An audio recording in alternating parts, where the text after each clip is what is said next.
Yeah, so what it really is for catastrophic deals, big issue items.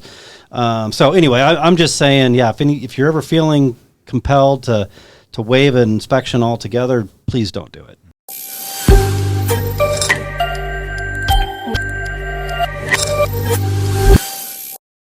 Okay, so this is episode 2. We're on 3, actually. 3. Episode 3. There we go. Awesome. So, thanks for tuning in for the podcast here today. We've got a great treat for you. We got Jack with Lawford Home Inspections with us. You guys? Say hi, Jack. Good to be here. Yeah, man. Thanks so much for taking the time. Appreciate it. You bet. Absolutely. This is a big topic. Inspection's a big deal. We take them very seriously. Really need to understand what's going on with our buyers and the home that they're looking at, and really want to dig into kind of all the pitfalls that they could potentially run across. And Jack's one of the critical kind of components or attributes of what we use in the home buying process. So we're hoping that what you'll take out of this today is kind of all the ins and outs, what's to look for, what the process looks like, what the costs are, and all that. So that's the plan for the day. Even one thing I'll just mention before we just jump in and getting to know who this dude is even when selling with sellers I've worked with, sometimes I'll get an inspection done just so we can go through and say, hey, where are we at and what are some things we need to get ahead of, and just make sure we're good to go. Yeah, there's more aspects to inspection, I think, than most people would think. So we'll definitely delve into all that. But I was kind of hoping that Jack would just give us some insight into the amount of time spent in service, in inspection, and maybe even some prior history. Yeah, man, we want to get to know who you are. So, Jack, tell us about yourself, man. I started doing this in 1998, so I've been doing it couple days, quite a while. Yeah, just a minute or two. Got a few inspections under my belt. Yeah, and went through the first crash, and things slowed down. I got out of the industry for a little bit, and then I thought I'd try your guys' job. I was a realtor for 5 years, and perfect. Night calls, weekends. I decided crawl spaces weren't so bad. Yeah. So I decided. I was going to say, you thought your sanity leaving you? Yep. Yeah, so I decided maybe crawling around with spiders wasn't so bad after all. So here I am. That's funny.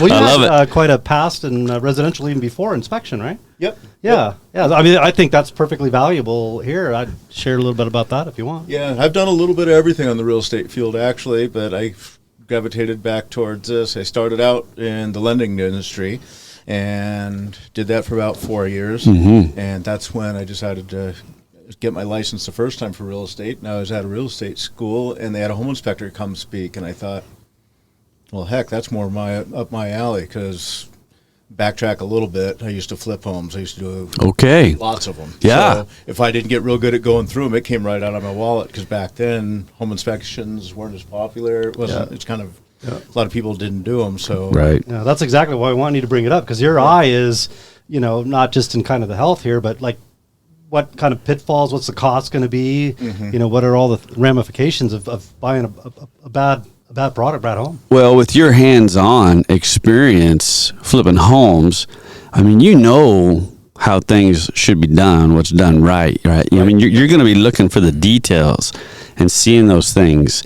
And it's so crazy, what you see. Right. People have home fixes or people in a rush, and you see some things you think, oh my gosh, what were they? Right. What were they thinking?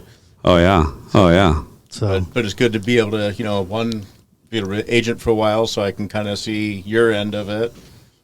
Back flipping homes, and I grew up doing that. My parents flipped homes. My mom was a broker for 35 years, so I grew up around this industry. You know it inside and out, man. I do. Oh, yeah. I remember when I was 12 years old, my mom going, that damn home inspector. Killing my deals. Yeah. And I look, surprise. Yeah. There you are. Here You heard insert Jack here. Yep, exactly. Yeah, perfect. So I try to be practical about it, too, because of being on that side, just about everything's fixable. It just depends if the numbers work. Right. So. Well, I think that's a critical point, Jack, because you can have. Well, there's a couple things that occurred to me as we were talking. One was what kind of background, and experience do you have to be an inspector, and then the other was, what is the approach? And I'm going at it from a couple of different questions here, so before I forget. But and the other is, it's important for, in my experience, for an inspector to know how to present the information.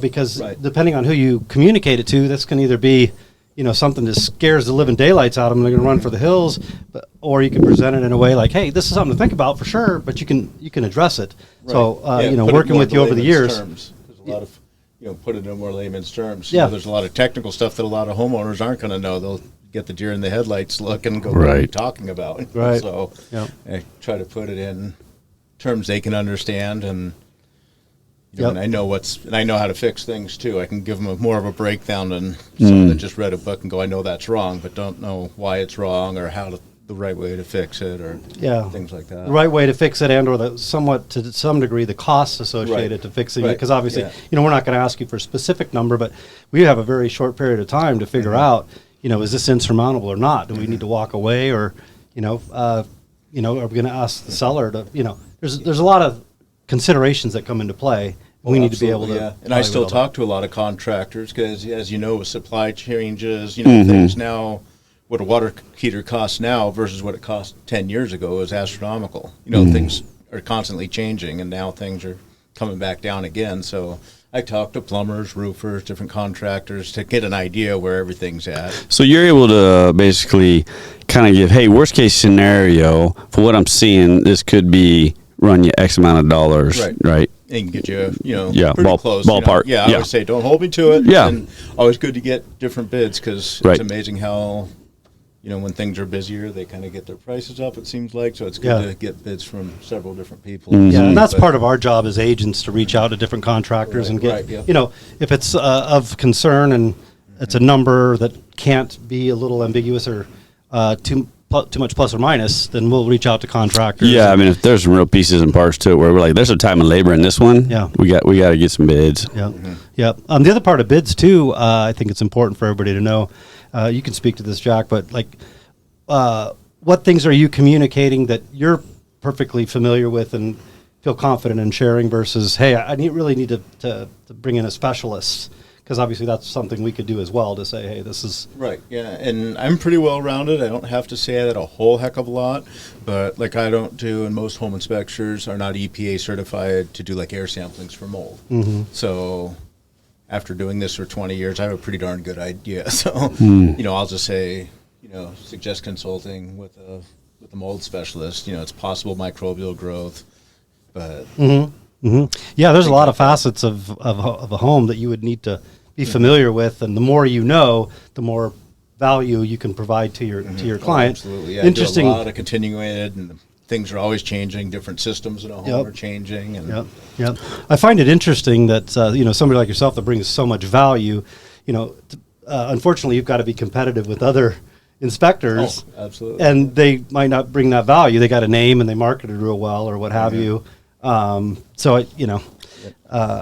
appreciative to come across you and work with you long enough that I know, that one inspector to another, even though costs are similar, values way different. And especially in Idaho, there's no licensing requirements here. So That was the other question I Someone had could for you. print up business cards and be a home inspector tomorrow, and that's kind of scary in my opinion. Very scary. So Yeah. I have a extensive background in it, and everyone that works with me does. Like Mike that works with me, he was a superintendent for years and did custom cabinets. He's been doing contracting work forever. And even then, it's odd as a contractor, you still look through a whole different set of eyes. He thought it would be a walk in the park when he first started doing this with me. And I remember him saying, holy cow, this is so much different than I expected. And he said, every superintendent should walk around with you Right. for about 6 months before they're a super. He says, because you don't look at one thing, you're putting all the puzzle pieces together if you find something and the whole story. And he said, it would make so much a better superintendent or a contractor if they, Right, get around with the right. inspector. Try it on a new hat, because what happens is that when, I know this, I was like when I was paint contracting through college and so forth, it's like you get to where you're looking at your work, you're looking at the same things, and pretty soon you get a little bit of that glaze in your eye where you're kind of just looking over things thinking, oh yeah, it looks good. But someone else walks in with fresh eyes and they're like, oh hey, what's that right there? I see a little sag right there in the wall in the paint. They're like, oh, Yeah, exactly. Yeah. Yeah, you walk past it 100 times. I've had builders I have some custom builders that hire me to go through it before they put it on the market, just to make sure, that's great. everything's Yeah, to par. fresh set eyes. Yeah, actually, that's a good point. You brought that up earlier. A lot of times I have fairly lengthy conversations around spending money on an inspection for a new construction home, and inevitably most are like, "No, I don't want to spend the money. I'm not worried about it." And I see, I'm already shaking my head. You're already shaking your head. I yeah. found a gas leak in a house about 2 hours ago on a new construction. There you go. Yeah. One that I flash back to a transaction we did together. I thought was a good one to bring up. I already know which one you're talking talking the about. salad house. The salad house. So just to give you guys some backstory, my buyers were looking to purchase a home that just I think, I'm not going to quote you verbatim, but basically it was one of the cleanest resale homes you had seen. Oh, it was cleaner than new. It was amazing. The seller was clearly OCD or something. It was over the top clean. Yeah, it was immaculate, and he's like, "Thank you, Jerod. I appreciate you bringing me here. Like this is, this could be a slam dunk. This is going to be easy." Gets like 90% way through, and you get in that crawl space. And oh man, it was a mess. So my point in all that was, it seemed obvious that the buyer, the current owner, bought that new construction home and didn't have an inspection. That would have been caught, right? Absolutely. Yeah. So talk to what they should have done, and then what we saw, and how that we could have gotten ahead of that. Right. She could have gotten ahead of that. Right. And if she wasn't buying the house, or she wasn't selling that house, can you imagine if that went on for another all kinds of health few issues? years? Oh, and- absolutely. Yeah. Yeah. It had a drain line that had Yeah. never been hooked up, and it was just draining the whole kitchen into the crawl space. Oh my! Stuff out of the dishwasher, the garbage disposal. Oh. Yeah, this was one of It our was biggest horrible. builders in the valley. Oh yeah. Yeah, and she, again, well maintained, was 2 or 3 years old. Yeah, I felt bad. She was in shock. She Yeah. was absolutely Weirded out. Yeah. Like I think they had somebody remediating it there the next day. It seemed Oh like. yeah, yeah, they were. on Yeah. it. So I'm just saying, she felt comfortable in the house and took really good care of the house, but here was something that, Jack could have caught, pretty low cost Right. that would have got in front of that, because it could have blown up the whole deal for her. Well, that's a great example of so these guys are building houses. You got subs coming in. They're used to doing their thing, and what happens is sometimes that double or triple check when somebody else has done it, or you're just going you're going through it, and you get that little bit of that haze or whatever you want to call it. Friday, And you're not looking Yep. really looking at the details. You're just kind of seeing the whole picture. Yep. And sometimes just the different trades talk. Right. Everything's framed up, looks good. This is a real common problem on new construction. They get it all done, then the plumber comes in and has to cut a floor joist out of the way to put a pipe for the toilet, like a drain line. Yep. No one comes back and resports that, and there you got these joists just flopping in the wind underneath a toilet or a shower. And that can be a problem. Yeah, so, in that particular case, again, she could have had health issues if it had gone on too long. Certainly it could have gotten in the middle of her selling her house, and she was already buying another house that was under construction, so it could have caused all kinds of issues. Well, and kind of goes back to what you were talking about, the pre-inspections, too. I did one. It was a probate, and the kids were selling the house, and I jump underneath it. House was built 17 years ago. Same problem, but it's been doing it for 17 years. Oh, wow. That's disgusting. I've been doing this a long time. I was in that crawl space, and I just thought I was going to lose it. That's, Yeah, I'll have to find pictures for you guys later. But the stem wall underneath was rotted. You could stick your finger right through it because all the suck from that has been drained for 17 years. Oh my goodness! Yeah, framing issues. It was mold everywhere. It was horrible. And you did this before they put it on the market? Yeah, it was a pre-inspection. Wow. So you get that. Yeah. By the time it hit the market, they had it all cleaned up and fixed. Yeah, and that's a that good. For sure would have killed a deal. Yeah, that's a good topic to spend some time on. Is when we go into a listing, do you do a pre-inspection? There's a couple things to consider. One is a good listing agent would advise it. The other thought that I had was, and it's kind of escaping me now, but just kind of understanding what the overall health of the property is before you start bringing in buyers, before you get them in contract, because in Idaho they can bow out of the contract. They don't even have to say why. Don't even have to say why. Absolutely. Like, I don't feel good about this, and you spent all this time marketing the home, and now you're accumulating days on market, and now you got the stigma because the buyer walked away, and now you're putting it back on market, and you got all this explaining to do.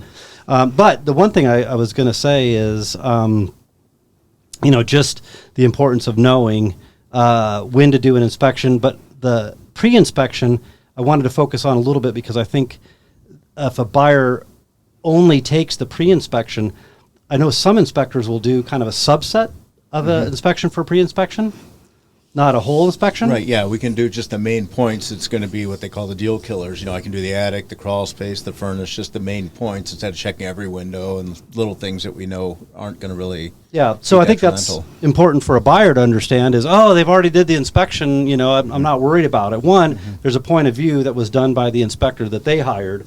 And now if I'm representing a buyer and I bring you in as a set of eyes specifically for that buyer, because you don't know what type of inspection they did. Did they do that pre-list inspection and a subset of a normal one? They're not getting the full picture. Right, and not all inspectors are created equal. I hate to say that, but Yeah. you know, that's happened Yeah, several times too. I had one that was a relocation company. They had a pre-inspection done, and the seller was there, and he said, "I don't know why you guys are even doing this." He said, "I just had someone out here 4 days ago, and he spent an hour in the crawl space." Well, I'm thinking, an hour in the crawl space on like a 1,200 square foot house. I don't know what he was doing. Fell asleep?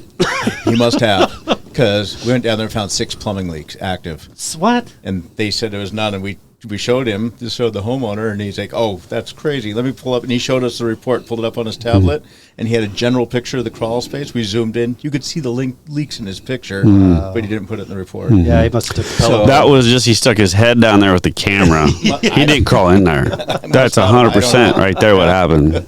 Must have been, because that was dopey. I mean, Yeah. that's the Well, what you just said, and that's why I think whether you're doing a pre-inspection because you're getting ready to list something, trying to sell something, and you really just want to, you know, say, okay, let's look at everything that's going on. We want to get, you know, primo for your home. Let's just make sure we get everything working right. So there's nothing they can come back to us and say, well, you know, all these things. But the other side of that is even if I know they've done that, I still want to go get like my guy or try to go to some people I've worked with and say, hey, I want a second set of eyes. right. You know, I want that because they are different. I help some folks buy a home, then years later help them sell it. Things that were on the inspection when we bought it versus things that were found, Whole different. very different how they looked at it Yeah. and some of the steps they took. Yeah. Yeah. I got an inspector that was really Weird. familiar with electrical stuff, looking at electrical, but not really focusing plumbing or roofing or Yeah. you know whatever. Yeah. Yeah. It just depends on experience levels and. It's one of the best ways, I think, for with buying or selling whatever, particularly buying, but for to really understand what is it we're looking at. What really do we have here, right? And that inspection is like anytime people are like, well, how much is? I'm like, it's the best money you're ever going to spend. Yeah. Yeah, we're talking hundreds here. We're not talking thousands. Yeah. Right. Yeah, Oh, but yeah. it could No. cost you thousands either you know, repairs or health, safety. You know. I had one. This is a really weird story, and this is probably the biggest expense that I found on a house wrong. It was $90,000 worth of damage. Wow. And how I found it, this is really weird. You know, been doing this a long time. There's a lot of homes in the valley that I've inspected more than once through the years, and I had a really high dome. I did, Okay. and I go, wait, I remember this house about 10 years ago. That balcony leaked. It was running through the wall, Whoa. and they had it all dolled up, new paint, fresh everything. Oh, yeah. And thank God it was a time we had some rain going on. So some of the tools I use that, you know, not all Your inspectors moisture use, readers, yeah. thermal imaging camera. Oh, okay, gotcha. And with that, sure enough, I could see water running through that wall. Still Running there. through it. Yeah, you could see the streak coming through it where the thing was. Yeah. They tore it off. There was all kinds of mold Oh, yeah. and rot inside that wall. It was Wow. a 2-story house with the tall ceiling going up both levels. So Wow. it was a huge, the That balcony. thermo stuff's cool. That thermo stuff is cool It's stuff. amazing. It is It's amazing. about as close to X-ray vision as Right? you can possibly get. I mean, yeah, I've experienced that and seen the things that it can see and what's going on, and it is cool It stuff. is neat. And there's different cameras out there too. You can get a thermal imaging camera that clips to your phone, but it looks like a Picasso painting when you look at it. The resolution's, you know, way off compared to like Okay. some of the higher end ones that we use.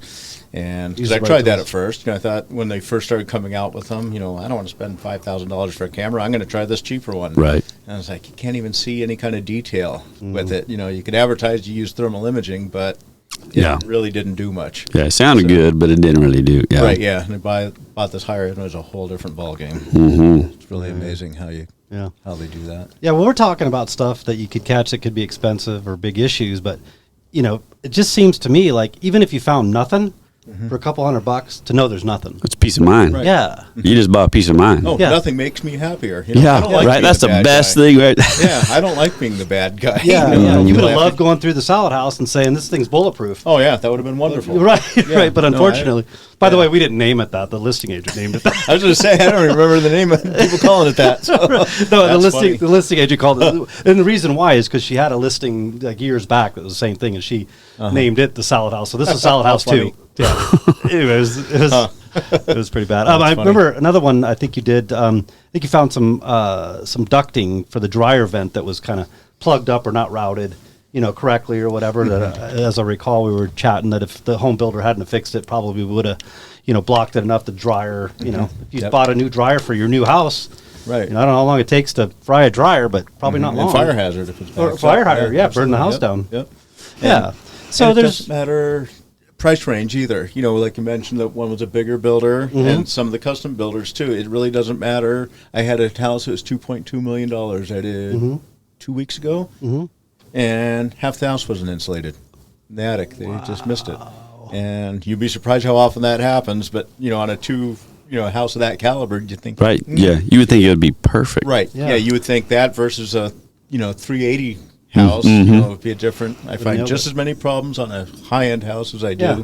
a starter home. Right. Half the time it's the same subs. Right. if you don't have enough insulation or too little, you could chew through a couple $100 pretty quickly just by living in an inefficient house. Yeah, and this had none. It was just bare None. drywall. That's a There was shocker. none Wow. in the But house. even Wow. low, which is a tendency to find, right? Right. Yeah. Like, throw some more in there and save yourself some money each month. And Yeah. anyway. Well, and like where I've been for the last 3 years, and a lot of the properties in McCall, Cascade, that mountain area, right? In elevations, we're dealing with 4, 5, 6 months of snow sitting on roofs and alongside a house. You were talking earlier, attics, crawl spaces. I mean, making sure there is tons of airflow, and in particular, like in attics, that you've got plenty of cold air, and you got a good insulation on the lid, and I mean, those things are a big deal because, like up there, people don't realize it, but it's a different animal than down here. Like you have to worry about moisture and sitting there and condensating the mold, and then and so you got different temperatures in the roof. You got ice dams and so forth. So those things, you're able to really look and see, hey, this is in good shape. Things are done right, or hey, there's some stuff here. We need to look into it. Yep, and it is. You're right. It's a whole different animal up that direction. Like I think I told you earlier, I do Garden Valley, we'll Right. do Idaho City, areas where we do get that. Mm-hmm. You have to spend more time in different areas and Yes. look at things a little differently than you do. Yeah, I tell you, even just with the listings I've done, I crawl in crawl spaces. And even and I'll just be looking in there and saying, "Hey, how are we looking?" Because I kind of want to know. I'll poke my head up in an attic. Okay, I just kind of want to know. Get ahead of it. Because sometimes people are going to ask you, like, "Well, hey, how's this insulated?" Or, "Hey, what's crawl space like?" And that way I can say, "Well, I've been down there and crawled around." But the thing is, now I have eye laid eyes on it a lot of times. But then you got an inspector who comes in, and that way you can have real conversations as well. Hey, I saw this, and this. What'd you see? What do you think? Anything that need to be heads up on. Yeah. So Yeah. Speaking of getting heads up on, one of the things that I think is important for clients and even agents to know is that getting the seller's property disclosure, and I don't see this enough, getting the seller's property disclosure to the inspector, because this is what the seller is telling you about the overall condition, of the property. It's weird because we're not required to have a signature back before the inspection and the due diligence period is over. Right, yeah. It's very strange. Like, I don't know why you wouldn't want to know what the seller knows about the house before you have an inspector come in, let alone before your due diligence periods. Right, and that can be a good thing too, because for me to have it, and they said they had water intrusion, they had a shower leaking. Right. Well, it would be better for me to verify. Yep, no, it looks great. They got it all fixed. Versus I do my thing, and then they get the disclosure. Or you find out that there was an issue. And The seller I knew it can't- the whole time and Yeah. didn't handle it right, and now Yeah. it's getting you back in there to see what had really happened, and verify. the detail too. Like, how was it fixed? The seller knew they had the leak. Okay, what did they do about it? Did they do a DIY on their own? did they That's- YouTube it? Yeah, exactly. Yeah, Yeah. stayed up all night, one night on YouTube, and then Yeah. decided to be. But what we would do as agents is say, how was this fixed? It was an insurance claim that was filed. Okay, insurance claim, and then they brought in subs to do it, and it was all. I got receipts showing what was done, and then I can give that to Jack and say, hey, here's the seller's property disclosure and all of the, sporting documentation showing Right. what was done, and he can go in and now verify Right. that it was done right, as opposed to just kind of trying to wing it. Yep. Another thing is like permits in some of these older homes. I'll do it a 100-year-old house that's been added on to every which way. Oh, yeah. And wouldn't be bad to look permits up too on things like that. I'll get there Right. and go, oh my gosh, what the heck? What Yeah. happened here? I Yeah. had one like that the other day that I did. It's probably the oldest house I've ever done. It was built in 1890. Wow. You told me about that. Yeah, That's it insane. was. There wasn't a square wall or anything. I mean, it felt like a all fun house. Yeah, I thought I drank my lunch there before I got there. The floor His sloped report every said, which way. run. Oh boy. No. Yeah, it was. I'm kidding. Yeah. I try not to say that. But, Right. but Yeah. this one, Probably they did. They did, yeah. But it was horrible, and I'm pretty sure there was never a permit on any of that. You couldn't have. You look at things. Oh, yeah. Yeah. It had steps, stairs going to the upstairs. One stair's 6 inches, one's 18 inches, then it goes to 3. It's like, oh, yeah, I go up the stairs. I was hanging on to everything. Yeah. And just dopey and electrical. You see a lot of makeshift electrical that's just downright scary. That's spooky. Yeah, It is. yeah. I mean, I was an apprentice electrician right out of high school, okay? Oh, are you? Okay. Yeah, and I had a year. Basically, I was a human backhoe is what they referred to us as, right? And then just like a rafter monkey pulling wire. But, yeah, I mean, electricity is something you don't want to mess up on. No, I mean, it can really change your life, Yeah. you know? Yeah. Yep. Actually, that's a good point, Jack. If you could just give us some insight into kind of the years where there were significant transitions. We won't spend a whole lot of time on it, but transitions between the different type of plumbing and the different type of electrical. Like these ages here had the old, electrical, and these had the issues with the plumbing. Like the really old PEX. homes with the Yeah. electrical, they had the Yeah. old knob and tube. And it worked great. It was a great system back then for what it was. But what people started adding on to it and, twisting wires off it, or like we talked about insulation, when they do knob and tube wiring, that's why they have these little knobs that the wire goes through, and those isolators hold everything up because air circulation is what keeps that cool. People re-insulate the home and they'll blow, 10 inches insulation over the top of that, and you're going to have overheating problems, and they think they're doing good by insulating the house, but they're Right. really hurting their... Doesn't match that technology, what that was at the time. Right, yeah. Right. And to hook a 1,200-watt microwave to 100-year-old wiring, that's not a good combination Yeah, either. So. yeah. Again, to your point, it's not the end of the world. Just know what you're getting Right. into, the things, the Absolutely. considerations. Yeah, yeah. Why we've moved forward with different types of electrical systems. Right, because different things have, evolved that you plug into it. There's a lot more things that draw more current now. Yep. Yep. So, Yep. So mid-century homes are very popular around our area, and great. But just know what you're getting into. right. Yeah. Oh, they're beautiful. I love inspecting them. Yes. Well built. I like and- going through them, even though sometimes it's going to be more time consuming, obviously, for me to do one. But they're fun than doing the same floor plan over and over again. Right. Some of Yeah. these cookie cutter homes. Yeah. But there's always things like cast iron drain lines on them. It's always a good idea to have someone do a sewer scope through it, especially in these older neighborhoods where they have big trees. Roots. I see Right. lots of problem with that, where they're collapsed, or even older yet, the clay ones. Those will deteriorate. And fun story, I had one I did in Mountain Home. It was a duplex, and the landlord shows up, and he's telling the buyer while we get there, yeah, I supply the toilet paper to the tenants because if you use the good stuff, it catches on the drain line because it's collapsed in one spot. The seller's telling the buyer this? The seller's telling the buyer this. And I walk... Kid you No not. joke here. Yeah, I walk into one place and I go into the bathroom. They cardboard around the toilet because the floor's rotted through, and they taped cardboard around it so she wouldn't have a draft. She told me, "Oh my gosh!" Wow. And the buyer hasn't even seen the inside of it because of the tenants yet. This is his first time there, and I go, "You might want to take a look at this." I bring him in after he just heard from the seller that you have to supply toilet paper to him. And he goes, "Jack, how much do I owe you if we just leave now?" Yeah. I didn't even want to finish it. Yeah. Oh no! He said, "I've seen enough." Wow. I mean, can you imagine putting cardboard around your toilet so you don't have an updraft from the crawl space? Oh, man. Crazy. Yeah. Well, your point on the clay pipe, it's important to know and have a good team, because that doesn't mean it's the end of the world. Like, you can get insurance on that stuff. Right, absolutely. And if you don't have insurance, you don't get insurance, it can become a total nightmare. Yep. You can scope it and you can, as best you can, figure it out. But, if you you go, okay, this is what I'm contending with, and I'm good with putting some additional insurance on this. Right. I'm not super worried about it, but you buy it and miss it. That's a big absolutely. deal. Yep. So, Well, just a heads up with things like that. As you learn things, you can say, "Hey, oh, by the way, there's a bunch of trees around here." And trees do things underground. I had to completely redo my underground sprinklers and power my backyard this last summer, because what I thought was amazing what I planted. So just being heads up on that stuff, really just making sure they have the information, you know what's going on, so you understand, the steps you have to take. Yeah. Actually, that's a good point, DR. Unless something's changed recently, but Lawford doesn't do sprinklers, and most inspection companies don't, right? You don't. Correct. And there's a lot of reasons around that time of year and how you Time of year.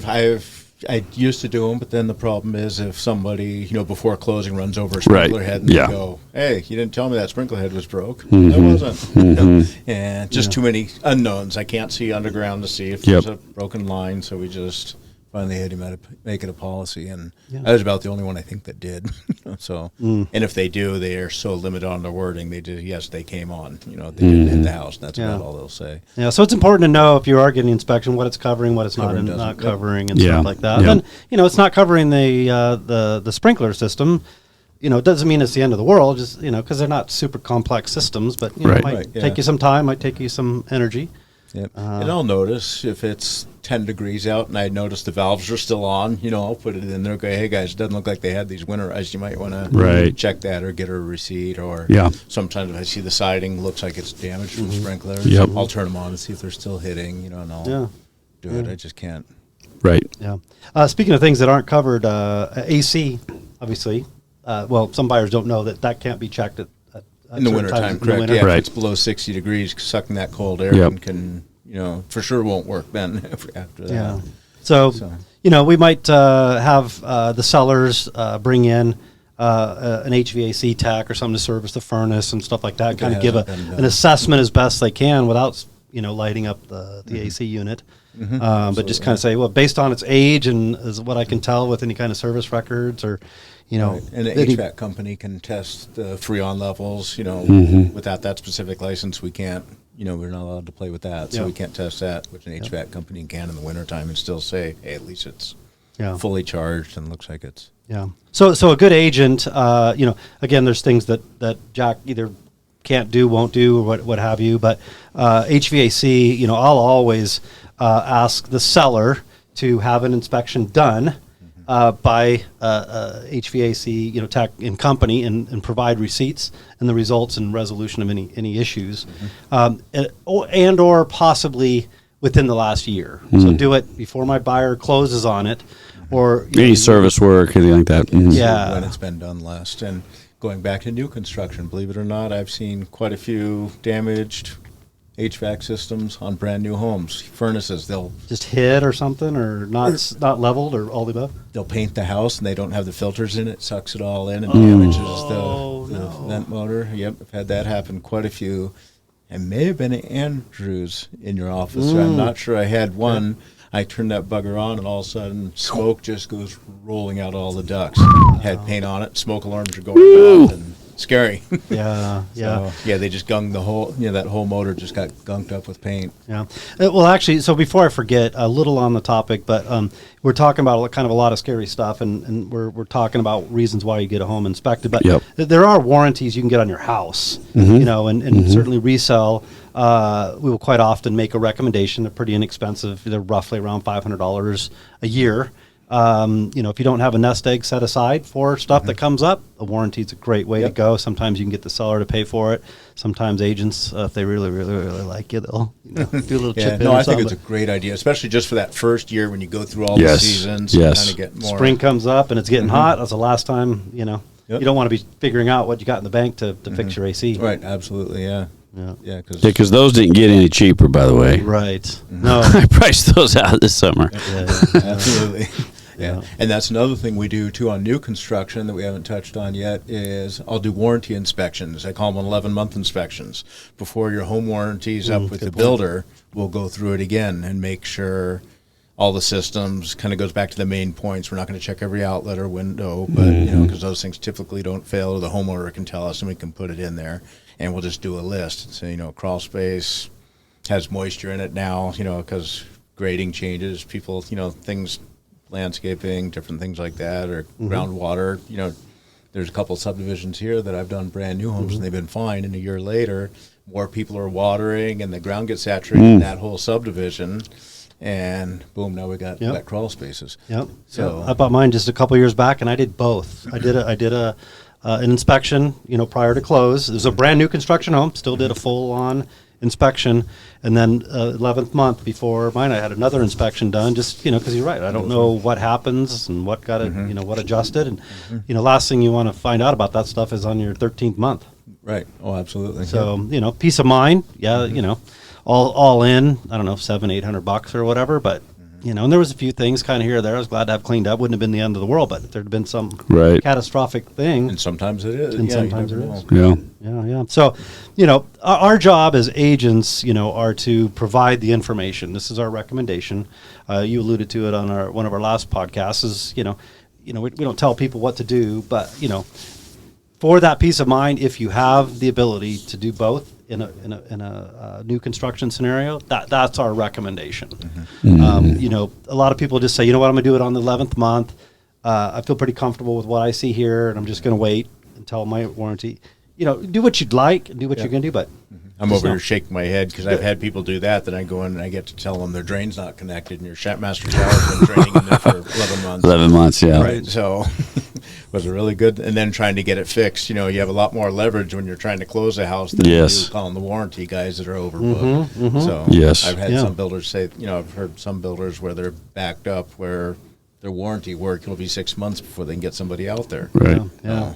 Pretty sure if you're ready to close, they'll get out there a little quicker. Well, that's a good point, Jack. There's leverage before you close. There's not a whole lot of leverage after you close. Once you close and they got their paycheck, some are obviously on our system and they they're on it or whatever, but truthfully there's not a lot of pressure that you can apply. Yeah, you're not on top of the list there. They're trying to get those other homes done, so it's harder to get them out there. Yeah. And your other point was really well taken too. There's a difference between the construction side of a home builder and the warranty side for a home builder. They'll literally tell you, I don't want to contend with this as a warranty issue in 2 months from now. That's a construction issue. If you're thinking it's not a big deal now, it's a big deal now because that's a construction issue. To call me in 2 months and I gotta figure out some way to bring the whole construction crew back in, and it becomes it's a lot harder. It's a lot harder. So you got to kind of categorize the issues that you're dealing with. Not only not only are the health, safety, a big finance issues, but are they construction or warranty issues? Yep. Right. Yep. So anyway, but lots to think about. But I'd like to think as agents, we're there to pull in all the right team members, right, to get the good team together that makes sure that the pitfalls are avoided. Yeah. That's why they hire you, for your experience, well, exactly, and knowledge of the community, and to guide, direct, to like you say, connect those dots and to help present all the things you should be thinking about. Yep. Because a lot of times people are so emotional, so much going on, the money, the dream, the need, that they're not thinking of these steps that should be taken, and that's what we're there. Right, absolutely, yeah. It's amazing what people don't see or think about when they're looking at a house. Oh, yeah. Sometimes, like at the inspection, I had one lady's like, dang it. I'm like, what? I just bought a house without a dishwasher. She didn't notice. Didn't notice. No. She'd walk around, like the colors, like the yard. Yeah. Didn't Love know it. There was no dishwasher in the house. Wow. I got to do dishes now. What have I done? And it wasn't the way the kitchen was configured. It would have been a job, Oh, yeah. It was Not going to be Yeah, easy. there's a whole new cabinet project now. Oh, yeah. Yeah. Just assumed it would have one. Didn't pay attention. You touched on a point that I think we really need to focus on, DR, and that's there's a lot that a buyer is thinking about with the home. And there's a tendency to get super excited, right? Yep. Very emotional. It's a roller coaster ride and you're kind of all over, but there's definitely that phase. We put the offer in and, we're starting to see ourselves in the home and our kids in school and me bike riding or, whatever it is. But really, you got to be working with an agent that's going to be willing to tell you to pull back the reins. It's very important to, identify who's got your back, who's got your best interest, who's going to keep you out of the weeds, And I'm not trying to talk disrespectful to agents, but there can be a tendency. I think it's on the buyer to really assess whether your buyer's agent is ultimately going to make a decision based upon their paycheck or your best interest. Here's a great example of that. I've had people, particularly like because I've dealt in the second, third home market, primarily. They're really up north. Yeah, this is not their primary. Yeah, right. And so they're really in kind of living in that, this is our dream. This is where our kids are going to come and our grandkids and our friends. And so they're a lot of emotion, the vision they're having, what they're seeing, the pictures of like, we're going to do this here, right? And what happens is you have to kind of balance them a little bit sometimes. And what happens sometimes they'll be like, well, what do you think? And you really have to just repeat back to them what you've heard them say and remind them what their priorities are, not necessarily what you think. Because I always tell them sometimes, it don't matter what I think. What matters is what's your goal? What's the dream? What are your needs? What are your wants? And then you got to balance that out. And then, I always just say, you got to be able to go home and sleep good. If you don't sleep good, we need to take a step back, right, and reevaluate, and get the balance back. Yeah. And I think the Jacks of the world are ones that help you sleep. Yes. Good. There's a lot of players, and some of them can fumble here and there, and we can recover. But man, you either don't do an inspection or you get a bad inspection, and some of those you don't recover from without a lot of pain. It can be costly. Yep. Yeah. Like when the market was getting real crazy there, last summer, a lot of people were waiving inspections. Just I was blowing my mind. Yeah, I was like, what? Offers, more competitive. And sometimes they would call me afterwards. I had one guy in particular I remember real clear, said, Jack, I bought this place, and hate to say it, their agent, wasn't you guys obviously, said that maybe we should waive the inspection to make it more competitive. And they did so, and it was not about their 25-year-old house. And all kinds of problems. The shower was leaking inside the wall right up against their master, and with the combination of the thermal imaging and the moisture meter, I was able to pinpoint it, and they ended up tearing the wall back, down, mold everywhere. And here's the reality to that. That was real. That was happening a lot. I mean, I was seeing it in deals. It should not have happened. I was seeing it in deals. Should not. Like whether it was up in McCall or when I was doing some deals down here for folks. It should not, but that's how nuts it got for a while. And and the thing is like I was dealing with some people that were trying to buy primary residence up north and down here that were relocating, right? And they were in positions where they're like, we got to do whatever it takes because we need this house, number one. But we looked at everything else and it's just flying off the shelves. And like, we got to have something. Because I told my boss, this new job I took, I'm going to be here next week full time. Right. And so I get it, right? I get it, what people felt like they were being pushed into in a corner. But I mean to tell you, those were some of the ones too where I was like, well, let me get on the crawl space and look, and let you and I get on it. Let's do something. So there's ways around that. I was actually had a conversation a couple weeks back with a newer agent, and he was struggling during COVID because it was so hectic here to get anything contracted and mention. And he's not with our team or anything, but he's just a loose conversation. Yeah, I was didn't feel good putting an offer as waiving inspection, and I just about lost it. I was like, my mind just started freaking out. So, there is still. I did quite a bit of business in COVID, and as busy as it was, guys, I never once totally waived inspection. Yeah, perfect. I got the inspection so buyers know you can get under contract that you're going to do an inspection, but it's for buyer's knowledge only. Okay? Yeah, it doesn't affect the deal per se. You can say it's not going to. Yeah, so that's a totally different deal, right? That's a totally different deal. What you're saying is you can still do an inspection, but it can't be a deciding factor. So a lot of new agents thought you had to waive it all together. Correct. You're kind of waiving it, but you're not waiving. Correct. You're basically what you're saying is, look, Mr. and Mrs. Seller, I'm not going to come in there and nickel and dime you. Right. Because this is a tough conversation. This isn't going to be a negotiation tool. This is just to see if there's a health and safety. Yeah, so that should be part of the conversation as well. But, all of mine, again, I never lost a deal. Keeping in there for buyer's knowledge only. Some agents were clearing it all together, which just should never have happened. The market was way too lopsided in the seller's favor. So if you had that, and you were talked into that or let that have happen, I'm sorry. I hope you know. I never waived one, but luckily enough, we didn't have to. But to be honest with you, luckily enough, I was teamed up with agents on the other side that believed the same way I did. Oh, thank goodness. You know. Yeah. But what you said is huge. Still do it. Yeah. Well, you want to hear something funny? What they don't understand is even if you say that for buyer's knowledge only, you know, at the end of the day, if the buyer doesn't like what they see, they're not going to buy the property. Right. Guess what the seller's going to do? They're going to fix the issue. Because they're either fixing it for themselves or for another prospective buyer. Some So people say that, but then they'll think, so maybe really, they're just- so what it really is for catastrophic deals, or big issue items. So anyway, I'm just saying, if you're ever feeling compelled to waive an inspection altogether, please don't do it. Yeah, because even on that, if I were to find something, you know, catastrophic in a crawl space or attic or wherever, they'll have to disclose that if you tell them. Yeah. Or they're supposed to. So That's they'd seller's be property disclosure? Right. So Yep. they'd be foolish not to just fix it and continue the deal, even though it says, Yep. you know, for buyer's information only. Yep. Yeah. Yep. So we're cutting it a little tight. I think we're getting. Oh wow, we went long today, didn't we? Yeah, but we had some good info. Yeah, and a lot. this is awesome. Yep. This is Yeah. good stuff. Yeah, this is no, good. I really appreciate you guys giving me the opportunity to do this. Oh, yeah. It was great. If you guys made it through the whole podcast, I'm sure you came away with a lot of really good information. I think if there's a lot of detail here, you're really trying to just grapple and get your head around. When we're going to make it simple, just give us a call.